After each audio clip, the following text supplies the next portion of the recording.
The room does not erupt when Princess Charlotte speaks. It becomes terrifyingly quiet. What begins as an ordinary private family gathering suddenly turns into something nobody inside Windsor is prepared to manage when the young princess refuses to acknowledge Camilla as her grandmother. Charles hears it. William understands immediately what it means. Catherine watches her daughter's face and realizes this is not childish defiance. Charlotte has made a deliberate choice, and Camilla knows it. Before we go deeper into what this really means for the royal family, make sure to subscribe so you don't miss a single update. Charles had expected the Windsor luncheon to pass without incident. William and Catherine had arrived with Charlotte, George, and Louis, knowing recent family tensions made even a private meal sensitive, while Camilla had kept the conversation deliberately light. Windsor Castle mattered because private gatherings there carried none of the formal protection of a public ceremony.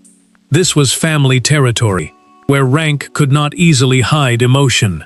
For several minutes, everyone played their part.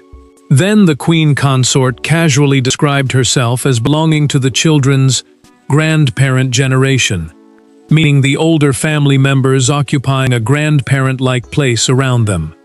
Charlotte looked up and answered with devastating calm. She already knew who her grandmothers were, she said, and she would not call Camilla grandmother. Camilla tried to smile, but her hand stopped above the teacup. She had survived hostility from adults, public scrutiny, and years of comparison. Yet this rejection landed differently because it came from a granddaughter of the king and a child who would remain close to the monarchy's future. William felt anger rise, but not toward Charlotte. He watched his daughter carefully instead of correcting her. Catherine moved one hand beside the girls on the table, a small act that told everyone she understood there was something beneath the words. George went silent. Louis looked between the adults. Nobody attempted to rescue the conversation. Charles finally asked why Charlotte had said it. His voice stayed low, but the question carried the authority of both grandfather and monarch. The king, a sovereign, meaning the person formally at the head of the monarchy, expected perhaps an embarrassed apology. Instead, Charlotte answered that some family names had to be earned by how people made you feel. Camilla immediately looked toward William. The accusation needed no words. Had the prince encouraged this? He answered before she could ask. He had never instructed his daughter to reject her, and Catherine quietly confirmed it. Charlotte then asked whether she could leave. Catherine nodded. The young princess pushed her chair back, and the scrape against the floor seemed louder than anything spoken that afternoon. Camilla remained frozen, while Charles stared toward William, suddenly aware that no palace command could explain what had just happened. Catherine followed her daughter into the corridor, where Charlotte finally admitted this was not the first time Camilla had made her uncomfortable. Weeks earlier, one private encounter had changed everything.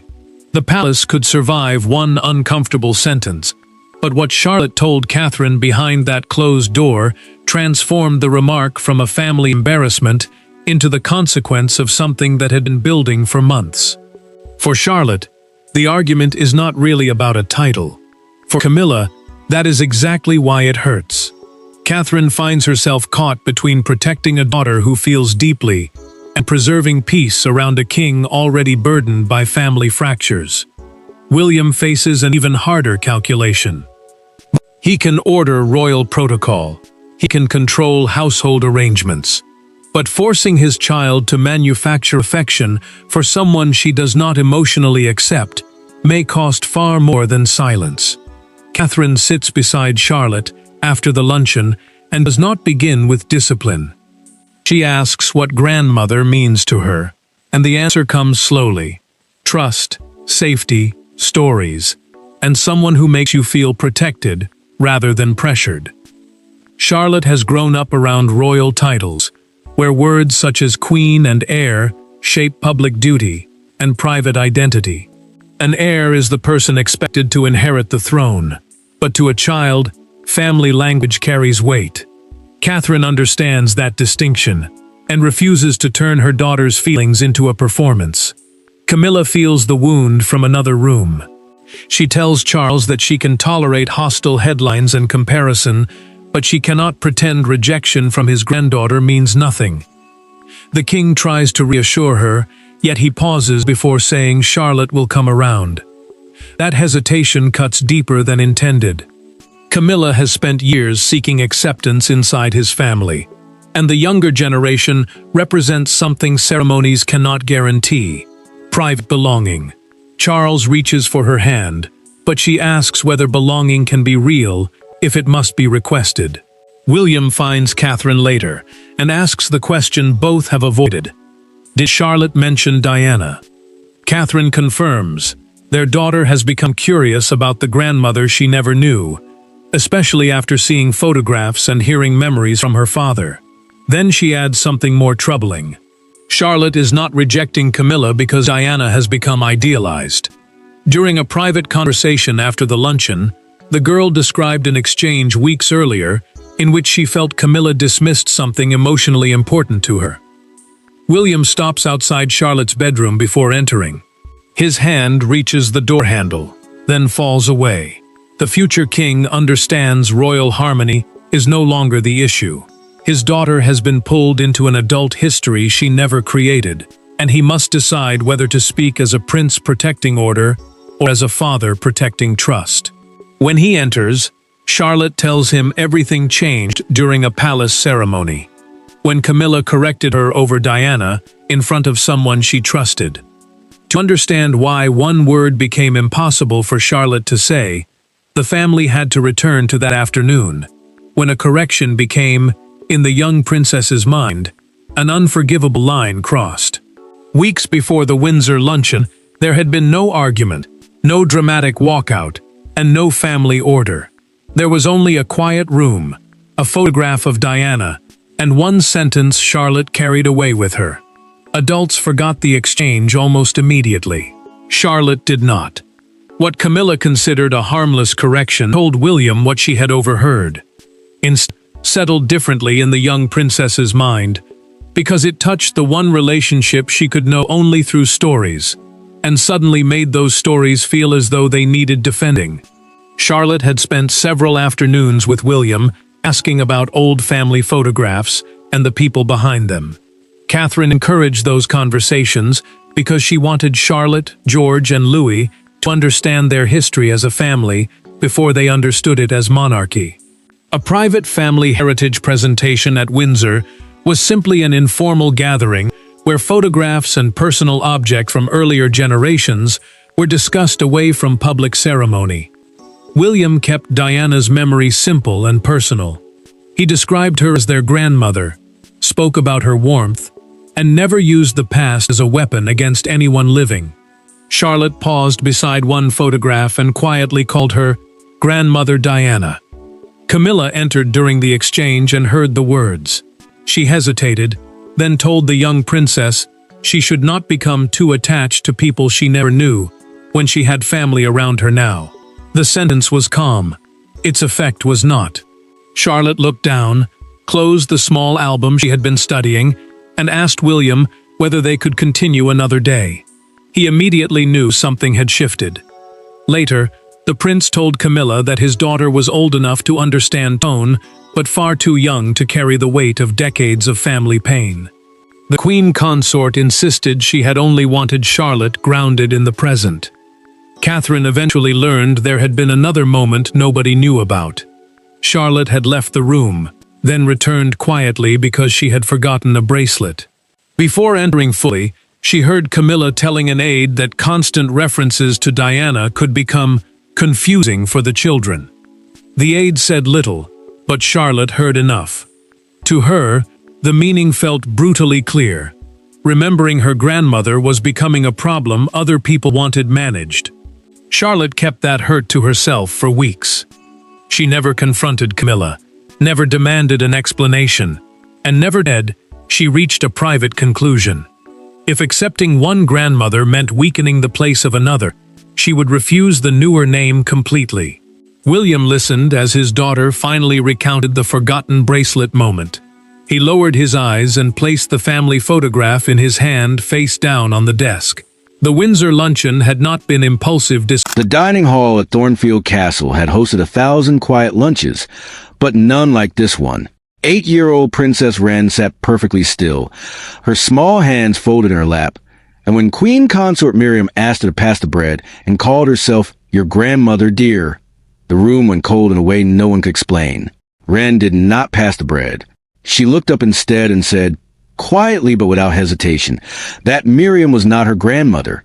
Before we go further into what this moment meant for the House of Aldrich and how it changed the shape of an entire family, make sure to subscribe so you don't miss what comes next. No one in the family had expected trouble that afternoon. Crown Prince Tobias and his wife, Princess Elise, had brought their 3 children to Thornfield for what was meant to be an ordinary Sunday gathering, the kind that happened a dozen times a year without incident. King Aldrich sat at the head of the table, pleased simply to have his grandchildren nearby. Queen Miriam, who had married into the family 6 years earlier, had grown practice at these lunches, keeping her tone light, her questions simple, her presence unobtrusive. She understood, better than most, that private gatherings inside Thornfield carried none of the protective formality of a public appearance. Here, Wren could not paper over feeling. For several minutes, the meal proceeded as these meals always did. Then Miriam, meaning nothing more than warmth, referred to herself as belonging to the children's grandmother generation, the older women who occupied that role in their lives. It was a kind of sentence adults say without weighing it. Wren weighed it instantly. She did not shout. She did not cry. She said, with a calm that unsettled everyone at the table, that she already knew who her grandmother was. And it was not Miriam. Miriam's hand stopped above her teacup. She had absorbed cold press coverage, years of comparison, and the particular loneliness of marrying into a family that had loved someone else first. But this rejection came from a child who adored her father and who would, one day, stand close to the throne herself. It could not be dismissed as a passing mood. Crown Prince Tobias felt something rise in him, though not anger at his daughter. He watched Wren instead of correcting her, searching her face for whatever lay beneath the words. Princess Elise moved her hand to rest near her daughter's on the table, a small gesture that told everyone present she understood this was not simple defiance. The younger children fell silent, watching the adults instead of each other. Nobody tried to smooth the moment over. King Aldrich finally asked, gently, why Wren had said it. His voice carried the weight of a grandfather and a monarch at once. He expected, perhaps, an apology. Instead, Wren answered that some names had to be earned by how a person made you feel, and hers had not been earned yet. Miriam looked toward Tobias, the accusation unspoken but obvious. Had he encouraged this? He answered before she could ask aloud. He had never told his daughter to reject her. Elise confirmed it quietly. Wren asked if she could leave the table, and when her mother nodded, the scrape of her chair against the stone floor felt louder than anything spoken that afternoon. Miriam sat frozen. Aldrich looked toward his son, suddenly aware that no royal command could explain what just happened in front of him. Elise followed her daughter into the corridor, and there Wren finally admitted this was not the first time Miriam had made her uncomfortable. Weeks earlier, something had shifted, something no one else in his family had witnessed. Elise listened without interrupting, and what she heard reframed the entire afternoon. This was not a single outburst. It was the end of something Wren had been carrying alone. The story went back to a quiet afternoon of its own, weeks before the luncheon, when Tobias had gathered his children around old photographs to talk about family history before they inherited its weight through duty. Among the pictures was one of his late mother, Princess Vivian, who had died when Wren was too young to remember her, and who existed for the child only through stories, photographs, and the warmth in her father's voice whenever he spoke of her. Tobias described his mother simply, honestly, never using her memory as a weapon against anyone living. Wren, studying one photograph closely, quietly called the woman a grandmother. Miriam entered the room during that moment and heard it. She hesitated, then told Wren gently that she shouldn't grow too attached to people she had never known. Not when she had family around her in the present.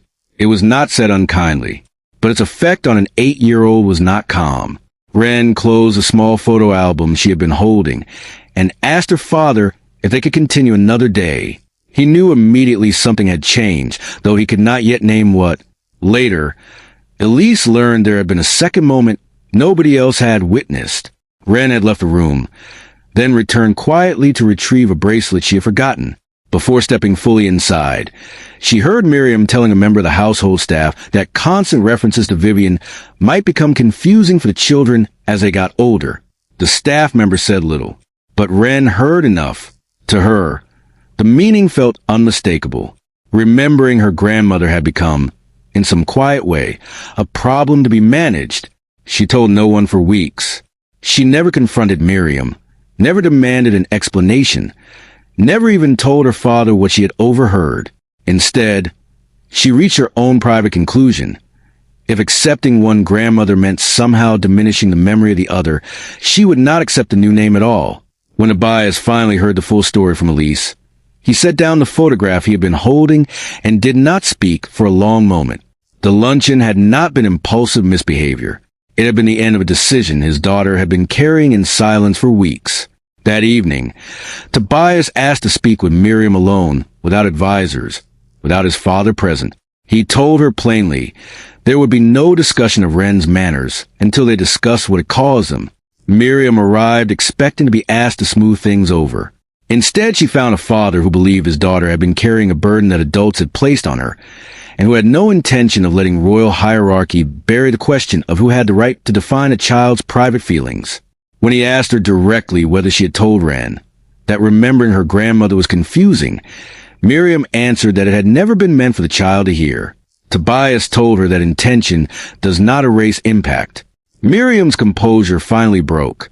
She admitted, for the first time, that every mention of Vivian made her feel as though there was no emotional space left for her in this family, that she had spent years being me, ostracized against a woman she had never had the chance to know or compete with. She said she had reacted badly out of fear, not malice. Tobias listened, but he did not retreat. His daughter, he said, had never once asked Miriam to compete with anyone. Nobody had forbidden Wren from loving her grandmother's memory, and nobody would force her to use a word she did not yet mean. King Aldrich, hearing what happened, met his son privately and admitted the situation had wounded Miriam more than she had shown. But Tobias held firm. His daughter had been hurt first by an adult conversation she never asked to inherit. Correcting her now, he argued, would teach her that whoever held the most power in a room got to decide what everyone else was allowed to feel. In the end, father and son agreed. Wren would use Miriam's formal title whenever protocol required it, and she would be taught to be unfailingly respectful. But privately, she would never be commanded to call her grandmother. Miriam did not take the decision well at first. She began quietly withdrawing from informal family gatherings, telling herself she was avoiding further discomfort, unaware that her absence was creating exactly the visible distance she feared. Wren noticed the empty chair at tea and asked her mother if Miriam had stayed away because of her. Elise told her that adults were responsible for their own choices, not children for their honesty. It was Wren herself, in the end, who changed the course of things. She asked her mother to arrange a private conversation, with no king present, no staff managing the room. There, without demanding an apology and without offering the word grandmother, the two of them finally said aloud what they had each believed the other had taken from them. Miriam apologized for suggesting Wren's memories were something to be managed. Wren said she had never wanted Miriam to compete with anyone. Before leaving, she turned back and asked, for the first time, whether Miriam would come to her next birthday. Not because protocol required it, because she wanted her there. Camilla, no, Miriam, said yes.